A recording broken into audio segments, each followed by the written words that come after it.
Hello YouTube friends, Ben Ochart here. Thank you so much for tuning in.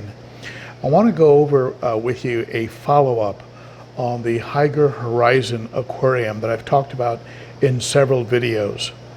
And what I have to report is not really that positive, and it changes my recommendation on this aquarium for a particular type of fish. So let's go ahead and get into it now, and I hope you find this helpful.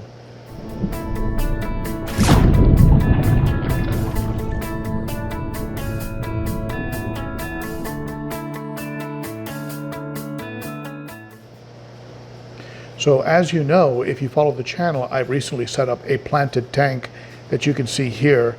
And this tank is intended to be the home of a betta that I picked up, a Mustard Gas Blue Betta that I've named Mr. Mustard.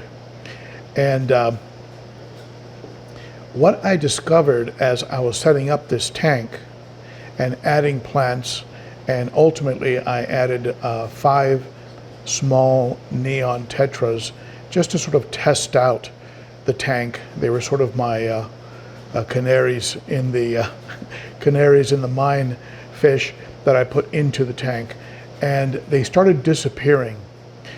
They went from being very active and schooling and darting around to just disappearing, gone, no body, nothing. And it took me a day or two to figure out.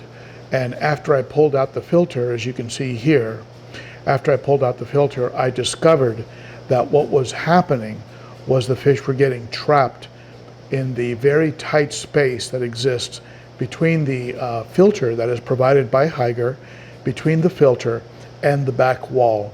There is a fair amount of, I imagine, a vacuum or a suction going on in that tight space.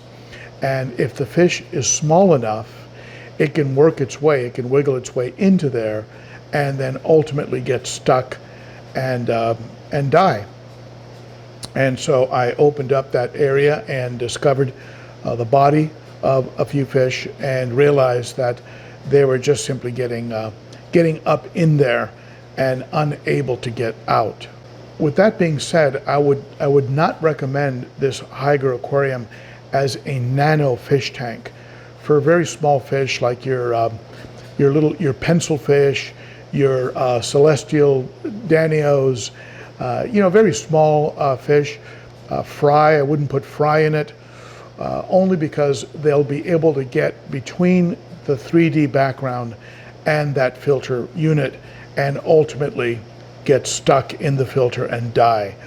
Now, if you put some mesh, maybe a little bit of a mesh screen can be put on there, something that can prevent the fish from getting caught in the grill.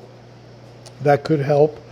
And so it might be able, with modification, to be used with much smaller fish. But for right now, in the sort of stock from the factory condition that it comes in, I would not put fish in this aquarium that are so small that they can fit between the wall and the filter unit, because there is a good chance that they will get stuck there and ultimately die, and they'll just sort of perish and disappear on you. So just an update on that Horizon tank. As you can see, it is coming along nicely. It is it's a bit of a beautiful setup, and I think that the betta fish, Mr. Mustard, is going to be too big to get between the wall and that filter. I don't think he will be able to wedge himself in there. So I think it'll be safe for the betta fish, but do not put fry or small nano fish unless you've modified that filter in the back, because they will get stuck back there and die on you. So just a quick word of caution, just a warning on this aquarium. And otherwise, the intention of creating an aquarium with a 3D background, I think the intention was good, but perhaps it wasn't fully thought out with regards to smaller fish. Hygger, if you watch this, and I will provide you with the link so you can, I do suggest that you provide some type of a mesh or screen at the bottom back so that small fish can't get into that compartment and ultimately get killed by the filter. Okay, so got to keep it real, got to keep it honest. If you like this video and you like the channel, please don't forget to give it a thumbs up and subscribe. And that's it for now. I hope to see you on Saturday for the Cichlids and Coffee live stream, where we'll do continual updates on the planted aquarium, as well as all the other aquariums I have here in the fish room. Thank you, my friends. See you again next time. Bye-bye.